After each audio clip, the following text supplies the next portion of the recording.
Welcome to the Philly Homebrew Outlet online product reviews. Today we're going to go over the Brewers Best Cider Select kits.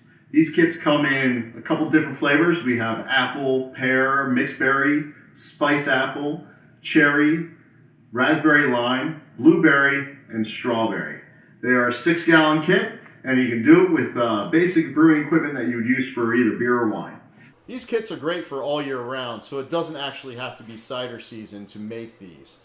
Again, these are 6-gallon kits, so you do have the option of using your 5-gallon carboy, but just be prepared to have a 1 gallon on the side to either take for top off or to do something different with. I'm going to go through the unboxing of one of these kits now. Basically, all you need is some scissors to get in these. Just be careful. The packet does contain a little pocket on the side, so when you cut this, you want to cut as close to the top as possible. And you just want to be careful not to spill it. So inside, let me get in here without getting too messy. You're going to pull out the stuff you get. First, you get your instructions. Now remember, these instructions are really good. Make sure you read over them a couple times before you start the process. You have your full chart to keep track of your progress and whatnot. So it's always a good idea to make sure you write that down as you go along. Also inside we have our yeast and our sweetener package. We also have a apple cider flavoring package. In addition to all this stuff, you're also going to need a couple more things. One would be 2 pounds of corn sugar. Dextrose is preferable because of the ease and fermentation of the sugar. You possibly could get away with cane sugar, but it's not designed to do that. You will also need some type of corn sugar for the carbonation step itself. So we recommend either Brewers Best carbonation drops or using actual corn sugar with the proper carbonation level that you're looking for. Again, these are 6-gallon kits, so just be wary that you're going to have at least 1 gallon container if you're only using a 5-gallon carboy for secondary fermentation. So the bucket we're using today is a 7.8 Vintner's Best wine bucket. You can use the Brewers Best 6.5 gallon ale pail, because the fermentation on this isn't so vigorous that you're going to be blowing off sediment like you do beer. So the first thing I'm going to do is I'm going to pour the juice in here, being careful not to splash it all over the place. Also, like I said, you have already opened the juice pack, so you need to be sure that you don't drop it on the counter because it will make quite a mess. So there we go. Let's get the extract in there.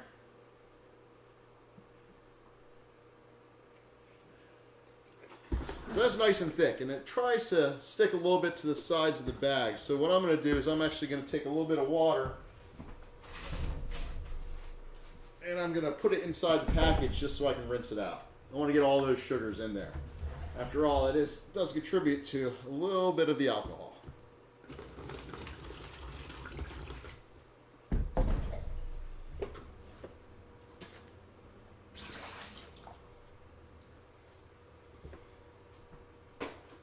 Now we're going to top this off to the 6-gallon mark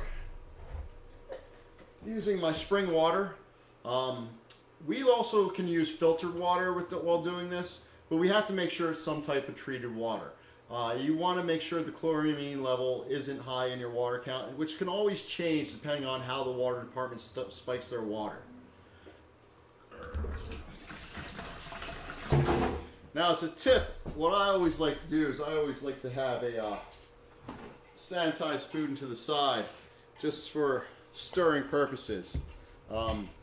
This is a no-boil solution, so you need to make sure anything that does touch this is sanitized, including the fermenter and anything at all that touches it. So we're just going to give this a nice stir. Helps get a little bit of oxygen in there. Oxygen at this moment in time is actually a good thing. You want to make sure you get a nice vigorous fermentation, and oxygen is one of those things that the yeast need to produce the alcohol. So now that's stirred up really well. We're going to dump the priming sugar in, or corn sugar, dextrose.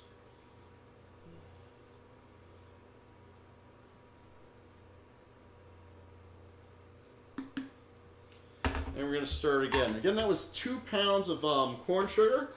Corn sugar I recommend using because it dissolves very easily. You don't actually have to pre-boil that.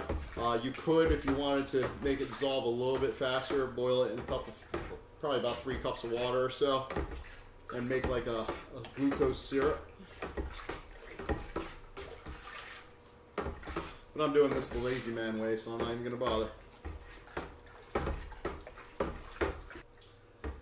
Now that this is fully dissolved, I'm going to take the yeast, shake the yeasties down. I'm going to open this sucker up. And I'm just going to sprinkle it on the top, like so. Now this is going to ferment for 1 week in the primary.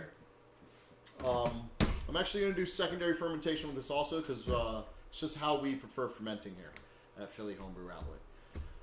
After that, you want to add your priming sugar, or you can use the Brewer Best Carbonation drops, which is a little easier but a little bit more expensive. Again, with the priming sugar, just be careful with the amount of priming sugar you're going to use. Usually using 5 ounces of priming sugar is too much, and you really want to zone in exactly what you're looking for. So it's going to sit in the bottles for 2 weeks. After that, to condition and carbonate, and then you can chill and enjoy.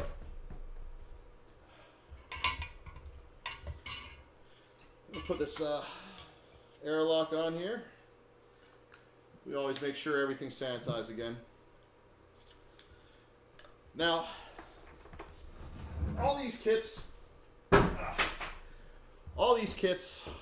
not gluten-free, but there is a way you can make this gluten reduced by using a compound like Clarity Firm from White Labs.